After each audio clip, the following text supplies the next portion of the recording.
السلام عليكم ورحمة الله وبركاته. لا جديد يذكر. على مر العصور، سنة ورا سنة، موسم ورا موسم، دائما مقولات بنقولها وفيش في الدماغ: لا جديد يذكر ولا قديم يقال.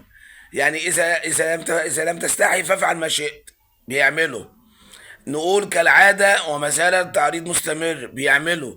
يا جماعة، احنا على مر العصور عايشين في مسرحية اسمها الاهلي بطل الدوري، وكلنا بنساعده. الاهلي بطل الدوري والمنظومه موافقه. يا جماعه، ده في اخطاء للاهلي بس، معلش، اخطاء تحكيميه للمتعه. شفتوا نادي في 7 مطوشه يجي له 5 مباريات بالتحكيم؟ يعني تخيلوا النادي ده لو فري هبقى زيه زي الانديه اللي تحت في القاع، زيه زي الحرس حدود، زي لا بس شد جامده عنه شويه، زيه زي الناس اللي في الاخر. يعني شيل كده 15 نقطة من الأهلي من ال 19 اللي عنده، 4 نقط يسارع الهبوط. تخيلوا الدولة بتساعد نادي فاشل. أنا النهاردة ما تزعلوش مني، الكرة بتاعت فتوح دي، أيوة دي اللعيب السحلة وحط ايده اتحسبت بلانتي. الحكم ما خدش نفس. في ناس تانية اتفرمت رجليها قبل الكرة تلمس زي رجلها الكرة دي. هتصفر. بص الفيديو ده واسمعوا بردك يعني الشوالي عايز بالمرة.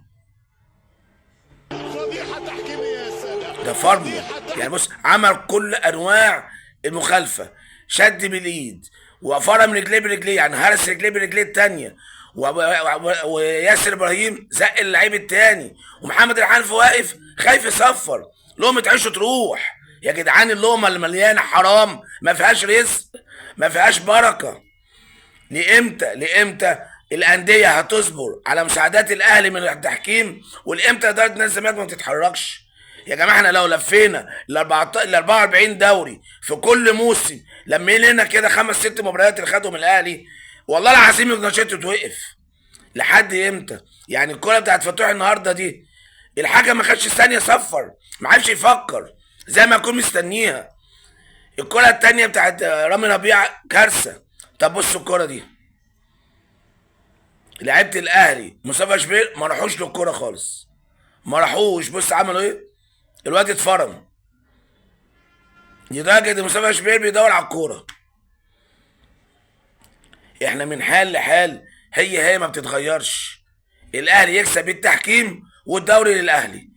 احنا كلنا بنساعد على مسرحيه، منظومه ماشيه، راعي بيديله فلوس، حكام بتاخد فلوس، الدنيا كلها بتاخد فلوس. المهم ان في الاخر نقول بيب بيب اهلي، الاهلي بطل الدوري. انتوا عايزين تعيشوا في ضلال التشجيع الشمال وعقيده البيب بيب اسلوب حياه؟ احنا مش زيكم. الانديه لازم تتحرك، مجلس الاداره يتحرك، مش كل سنه مسرحيه هزيله والاهلي ياخد الدوري. استقيموا يلعنكم الله.